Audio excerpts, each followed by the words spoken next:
Platinum, white gold, diamond ಅಂದರೆ ಅದ್ರ ಬಗ್ಗೆ ಕ್ಲಾರಿಟಿ ಇವತ್ತಿಗೂ ಜನರಿಗಿಲ್ಲ. ಇವತ್ತು ಡೈಮಂಡ್ಸ್ ತೊಗೊಳ್ತಾರೆ, ನಾಳೆ ಅದೇ ಸೆಲ್ಲರ್ ಹತ್ರ ಹೋಗಿ ಮಾರಬೇಕು ಅಂತ ಹೇಳ್ತಾರೆ. ಆದರೆ ಡೈಮಂಡ್ಸ್ ಬಗ್ಗೆ ಮೋಹ ಅಂತೂ ಡೆಫಿನೆಟ್ಲಿ ಇರುತ್ತೆ. ಇನ್ವೆಸ್ಟ್ಮೆಂಟ್ ಆಗಿ ಡೈಮಂಡನ್ನು ಹೇಗೆ ನೋಡಬಹುದು? Platinum, white gold. ತುಂಬ ಒಳ್ಳೆ ಪ್ರಶ್ನೆ ಭಾವನಾ ಅವ್ರು. ಆ್ಯಕ್ಚುಲಿ ನಾನು ಕೂಡ ದುಬೈಗೆ ಒಂದು 10 ವರ್ಷದ ಹಿಂದೆ ಹೋದಾಗ ಡೈಮಂಡ್ ಕೊಂಡ್ಕೋಬೇಕೆ ಅಂತನೇ ಗೋಲ್ಡ್ ಸೂಕ್ ಫುಲ್ಲು ಹುಡುಕಾಡ್ಬಿಟ್ಟೆ ದುಬೈಯಲ್ಲಿ. ಆಮೇಲೆ ಎಲ್ಲ ಅರ್ಥ ಆಯಿತು, ಸೂರತ್ತಿಂದನೇ ಅಲ್ಲಿಗೆ ಡೈಮಂಡ್ ಹೋಗುತ್ತೆ ಅಂದ್ಬಿಟ್ಟು, ನಮ್ಮ ದೇಶದಿಂದನೇ. ಆಮೇಲೆ ಡೈಮಂಡ್ ಅಲ್ಲಿ ನಿಮಗೆ ನಾರ್ಮಲಿ ಏನಾಗುತ್ತೆ, ಗೋಲ್ಡು, ಸಿಲ್ವರು, ಡೈಮಂಡು ಇದೆಲ್ಲವೂ ಕೂಡ ಅಲ್ಲಿ ಟ್ಯಾಕ್ಸಸ್ ಅಥವಾ ಡ್ಯೂಟಿ ಫ್ರೀ ನಿಮಗೆ ಅಲ್ಲಿ ಸಿಗೋದ್ರಿಂದ ಇಲ್ಲಿ ಕಂಪೇರ್ ಮಾಡಿದ್ರೆ ಅಲ್ಲಿ ಕಡಿಮೆ, ಜೊತೆಗೆ ಈ ವೇಸ್ಟೇಜು, ಮೇಕಿಂಗ್ ಚಾರ್ಜಸ್ಸು ಅದು ಕೂಡ ಕಡಿಮೆ. ಹಾಗಾಗಿ ನೀವು ಅಡ್ವರ್ಟೈಸ್ಮೆಂಟ್ಗಳಲ್ಲಿ ನೋಡಿರ್ತೀರಾ, ದುಬೈ ರೇಟಲ್ಲಿ ಚಿನ್ನವನ್ನು ನಾವು ಭಾರತದಲ್ಲೇ ಕೊಡ್ತೀವಿ ನಿಮಗೆ ಅಂದರೆ ಅವರು ವೇಸ್ಟೇಜ್, ಮೇಕಿಂಗ್ ಚಾರ್ಜಸ್ ಕಡಿಮೆ ಮಾಡ್ತಾ ಇದ್ದಾರೆ ಅನ್ನೋದನ್ನು ನೀವು ತಿಳ್ಕೊಬೇಕು. ಈ ಡೈಮಂಡನ್ನು ಫಸ್ಟ್ ಆಫ್ ಆಲ್ ಕ್ಲಾರಿಟಿ ಕೊಡ್ತಿದ್ದೀನಿ. ನಾನು ದುಬೈಗೆ 10 ವರ್ಷದ ಹಿಂದೆ ಹೋದಾಗ ನಾನು ಡೈಮಂಡ್ ಹಾಕ್ಕೋಬೇಕು, ಅದು ಸಾಲಿಟೇರ್ ಅಂದರೆ 1 ಕ್ಯಾರೆಟ್ ಮೇಲಿರುವಂಥ ಡೈಮಂಡ್ ಬೇಕು ಅಂದ್ಬಿಟ್ಟು ಇಡೀ ದುಬೈಯನ್ನು 3-4 ದಿವಸ ಬರೀ ಡೈಮಂಡ್ ಸರ್ಚ್ ಮಾಡಿದ್ದೀನಿ.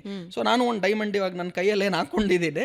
ಸೊ ಇದು ನಮಗೊಂದು ನಂಬಿಕೆ, ನಾವು ಡೈಮಂಡ್ ಥರ ಇರಬೇಕು ಇಡೀ ಇದರಲ್ಲಿ ನಮ್ಮ ಜೀವನದಲ್ಲಿ ಅಂದರೆ ಒಂದು ಡೈಮಂಡ್ ಹಾಕೋಬೇಕು ಅಂತ. ಡೈಮಂಡನ್ನು ಯಾವತ್ತೂ ಕೂಡ ಇನ್ವೆಸ್ಟ್ಮೆಂಟ್ ಆಗಿ ನೋಡಬೇಡಿ. It is a question of your status and it is a question of your class. ನಾನಿವಾಗ ಒಂದು ಕ್ಲಾಸಲ್ಲಿ ಇದ್ದೀನಿ, ನಾನೊಂದು ಡೈಮಂಡ್ ಹಾಕಿದ್ದೀನಿ ಅನ್ನೋದು ಒಂದು ಒಳಗಡೆ ಎಮೋಷ್ನಲ್ ಹ್ಯಾಪಿನೆಸ್ ಬಿಟ್ಟರೆ ಅದನ್ನು ಇನ್ವೆಸ್ಟ್ಮೆಂಟ್ ಆಗಿ ನೋಡಬೇಡಿ.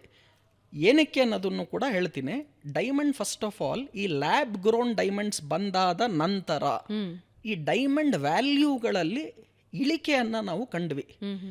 5 ವರ್ಷದ ಹಿಂದೆ ಡೈಮಂಡ್ ರೇಟ್ ಏನಿತ್ತು, ಈಗೇನು ಡೈಮಂಡ್ ರೇಟ್ ಇದೆ ಮೋರ್ ಆರ್ ಲೆಸ್ ಅಷ್ಟೇ ಇದೆ. ನೀವು ಅದೇ 5 ವರ್ಷದ ಹಿಂದೆ ಬ್ಯಾಂಕ್ ಎಫ್ ಡಿಗೆ ದುಡ್ಡು ಹಾಕಿದ್ರು 5 ವರ್ಷಕ್ಕೆ ನಿಮಗೆ ಬ್ಯಾಂಕ್ ಎಫ್ ಡಿಲಿ ಬಡ್ಡಿ ಎಲ್ಲ ಲೆಕ್ಕ ಹಾಕಿದ್ರೆ ಅಟ್ಲೀಸ್ಟ್ ಒಂದು 50% ಇನ್ಕ್ರೀಸ್ ಆಗಿರೋದು. ಬಟ್ ಡೈಮಂಡ್ ವ್ಯಾಲ್ಯೂ ಅಷ್ಟೇ ಇದೆ. ಯಾಕೆ ಅಂದರೆ ಈ ಲ್ಯಾಬ್ ಗ್ರೋನ್ ಡೈಮಂಡ್ಸ್ ಬಂದಾಗಿಂದ ಡೈಮಂಡ್ ವ್ಯಾಲ್ಯೂಸ್ಗಳಲ್ಲಿ ಯಾವುದೇ ರೀತಿಯಾದ ಇಳಿಕೆ ಆದ್ರೂ 5 ವರ್ಷದ ರೇಟ್ ಅಷ್ಟೇ ಇದೆ. ಎರಡನೇದು, ಹೂಡಿಕೆ ದೃಷ್ಟಿಯಿಂದ ನೋಡಿದ್ರೆ gold always, silver always better. Diamond ಖಂಡಿತ ಮಾಡಬೇಡಿ. ಪ್ಲಾಟಿನಮ್ಗೆ ರೀಸೇಲ್ ಕಷ್ಟ ಇದೆ, ಮತ್ತು ಬೈಯಿಂಗ್ ಸೆಲ್ಲಿಂಗ್ ರೇಟಲ್ಲಿ ಭಾಳಷ್ಟು ಡಿಫರೆನ್ಸ್ ಇದೆ.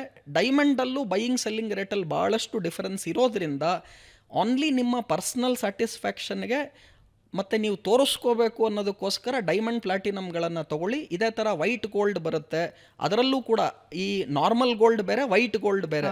ಸೊ ನಿಮ್ಮ ವೈಟ್ ಗೋಲ್ಡ್ಗೂ ಸಿಲ್ವರ್ಗೂ ಅಥವಾ ಅದು ರಿಯಲಿ ಗೋಲ್ಡ್ ಅನ್ನೋದು ವ್ಯತ್ಯಾಸನೇ ಗೊತ್ತಾಗಲ್ಲ.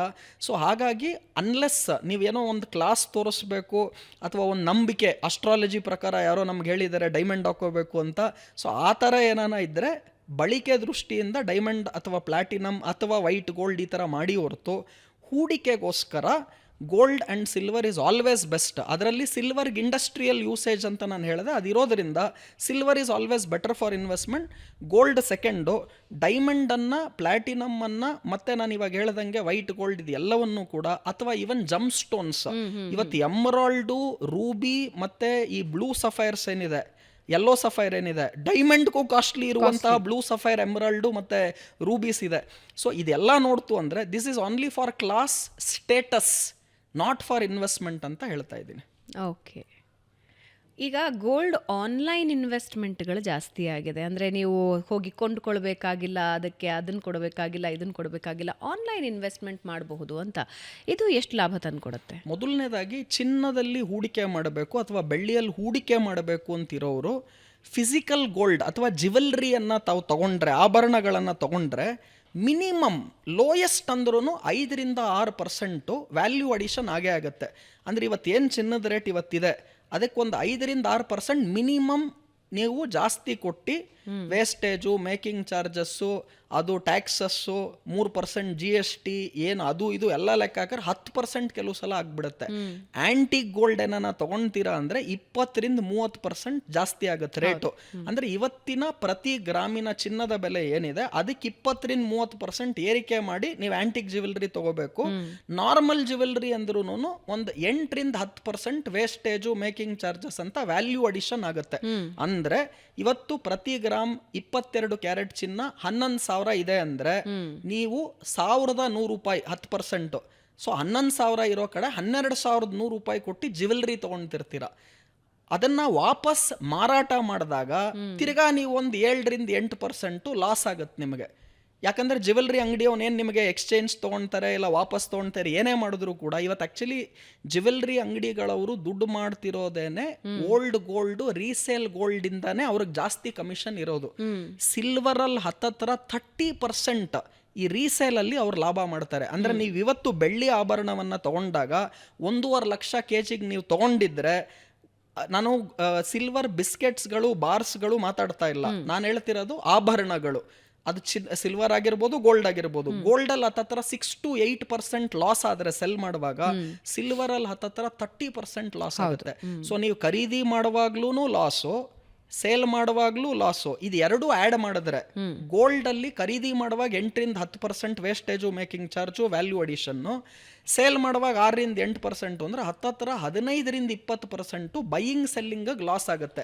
ಚಿನ್ನ ವರ್ಷಕ್ಕೆ 20% ಮೇಲೋದ್ರೂ ಕೂಡ ನೀವು ಬೈಯಿಂಗ್ ಸೆಲ್ಲಿಂಗ್ ಅಲ್ಲೇ 15-20% ಕೊಟ್ಬಿಟ್ರೆ ನಿಮ್ಗೇನು ಸಿಗೋದಿಲ್ಲ. ಹಾಗಾಗಿ ಹೂಡಿಕೆ ದೃಷ್ಟಿಯಿಂದ ನೀವು ಚಿನ್ನ ಬೆಳ್ಳಿಯನ್ನ ಖರೀದಿ ಮಾಡಬೇಕು ಅಂದ್ರೆ, ಬಳಕೆ ದೃಷ್ಟಿ ಬೇರೆ, ನಾನು ಆಭರಣ ಹಾಕೊಂಡು ಹೋಗ್ಬೇಕು, ಮದುವೆಗೆ ಹೋಗ್ಬೇಕು, ನಾನು ನೆಕ್ಲೆಸ್ ತೋರಿಸ್ಬೇಕು ಬೇರೆಯವರಿಗೆ, ಅದನ್ನ ಹಾಕೊಂಡು ಹೋಗ್ತೀನಿ ಅಂತ ಇದ್ರೆ ಅವಾಗ ಮಾತ್ರ ಆಭರಣ ತಗೊಳ್ಳಿ. ಹೂಡಿಕೆ ದೃಷ್ಟಿ ಇತ್ತು ಅಂದ್ರೆ, ಇನ್ವೆಸ್ಟ್ಮೆಂಟ್ ಪರ್ಪಸ್ ಆಯ್ತು ಅಂದ್ರೆ, ಗೋಲ್ಡನ್ ಯಾವಾಗ್ಲೂ ETF ಮುಖಾಂತರ, ಎಕ್ಸ್ಚೇಂಜ್ ಟ್ರೇಡೆಡ್ ಫಂಡ್ ಅಂತ ಕರಿತೀವಿ, ಅಂದ್ರೆ ಪೇಪರ್ ಗೋಲ್ಡ್ ಅಂತ ಕರಿತೀವಿ. ಯಾವ ರೀತಿ ಶೇರ್ಸ್ ಅನ್ನ ನಾವು ಡಿಮ್ಯಾಟ್ ಅಲ್ಲಿ ತಗೊಂತೀವೋ ಅದೇ ತರ ಗೋಲ್ಡ್ ಅನ್ನು ಕೂಡ ಡಿಮ್ಯಾಟ್ ಫಾರ್ಮ್ಯಾಟ್ ಅಲ್ಲಿ ತಗೊಂಡಾಗ ಒಂದು 0.5% ಕಮಿಷನ್ ಅಂತ ನೀವು ಬ್ರೋಕರ್ಗೆ ಕಟ್ಟಬೇಕಾಗತ್ತೆ. ಈ ಗೋಲ್ಡ್ ಅನ್ನ ETF ಫಾರ್ಮ್ಯಾಟ್ ಅಲ್ಲಿ ತಗೊಂಡ್ರೆ, ಮ್ಯೂಚುವಲ್ ಫಂಡ್ ಅಲ್ಲೂ ಕೂಡ ಗೋಲ್ಡ್ ಮ್ಯೂಚುವಲ್ ಫಂಡ್ಸ್ಗಳು ಬರುತ್ತೆ, ETF ಬರುತ್ತೆ. ಆಮೇಲೆ ಗೌರ್ಮೆಂಟ್ ಏನು ಮಾಡಿದ್ರು ಅಂದರೆ, ನಾವು ಜಾಸ್ತಿ ಚಿನ್ನವನ್ನು ಖರೀದಿ ಮಾಡಿ ಸುಮ್ಮನೆ ಸ್ಟೋರೇಜ್ ಮಾಡ್ಕೊಂಡ್ಬಿಟ್ರೆ ಅದರಿಂದ ದೇಶಕ್ಕೇನು ಪ್ರಗತಿ ಆಗೋದಿಲ್ಲ ಅಂತ ಸಾವರಿನ್ ಗೋಲ್ಡ್ ಅಂತ ಮಾಡಿದ್ರು. ಅಂದರೆ ವರ್ಷಕ್ಕೆ ನಾವು ನಿಮ್ಗೆ ಅದಕ್ಕೆ ಒಂದು 2% 3% ವರ್ಷಕ್ಕೆ ಬಡ್ಡಿ ಕೊಡ್ತೀವಿ. ಗೋಲ್ಡ್ ರೇಟ್ ಇವತ್ತೇನಿದೆ ಆ ರೇಟಿಗೆ ನಾವು ನಿಮಗೆ ಜಮಾ ಮಾಡ್ತೀವಿ. ಆಮೇಲೆ ನಿಮ್ಗೆ 5 ವರ್ಷ ಆದಮೇಲೆ 10 ವರ್ಷ ಆದಮೇಲೆ ನಿಮ್ಗೆ ಅದನ್ನು ವಾಪಸ್ ಆ ರೇಟ್ ಏನಿರುತ್ತೆ 5 ವರ್ಷದ ಮೇಲೆ ತೊಗೊಳ್ತೀವಿ. ನೀವು ಗೋಲ್ಡನ್ನು ಖಂಡಿತ ಸಂಗ್ರಹಣ ಮಾಡಿಡ್ಕೊಂಡ್ರೆ ದೇಶಕ್ಕೇನು ಉಪಯೋಗ ಇಲ್ಲ. ಯಾಕಂದ್ರೆ ನಾವು ಏನೇ ಚಿನ್ನ ತೊಗೊಂಡ್ರು ಅದನ್ನು ಜಾಸ್ತಿ 99.99% ಆಮದು ಮಾಡ್ಕೊಳ್ತೀವಿ. ಅದಕ್ಕೆ ನಾವು ಡಾಲರ್ಗಳಲ್ಲಿ ಪೇಮೆಂಟ್ ಮಾಡಬೇಕು, ರೂಪಾಯಿನ ಮೌಲ್ಯ ಕುಸಿತಾ ಹೋಗುತ್ತೆ. ಹಾಗಾಗಿ ಗೋಲ್ಡನ್ ಜಾಸ್ತಿ ಇಂಪೋರ್ಟ್ ಮಾಡೋದು ಬೇಡ ಅಂತ ಈ ಸಾವರಿನ್ ಗೋಲ್ಡ್ ಅಂತ ಸೆಂಟ್ರಲ್ ಬ್ಯಾಂಕು, ಸೆಂಟ್ರಲ್ ಗೌರ್ಮೆಂಟ್ಗಳು ಏನು ಈ ಸ್ಕೀಮ್ ಮಾಡಿದ್ರು 2025 ಅಂದ್ರೆ ಇವಾಗ ಆ ಸ್ಕೀಮನ್ನು ನಿಲ್ಲಿಸ್ಬಿಟ್ರು. ಯಾಕೆಂದ್ರೆ ಗೋಲ್ಡಲ್ಲಿ ಈ ಭಾರಿ ಪ್ರಮಾಣದ ಏರಿಕೆ ಆಯಿತು.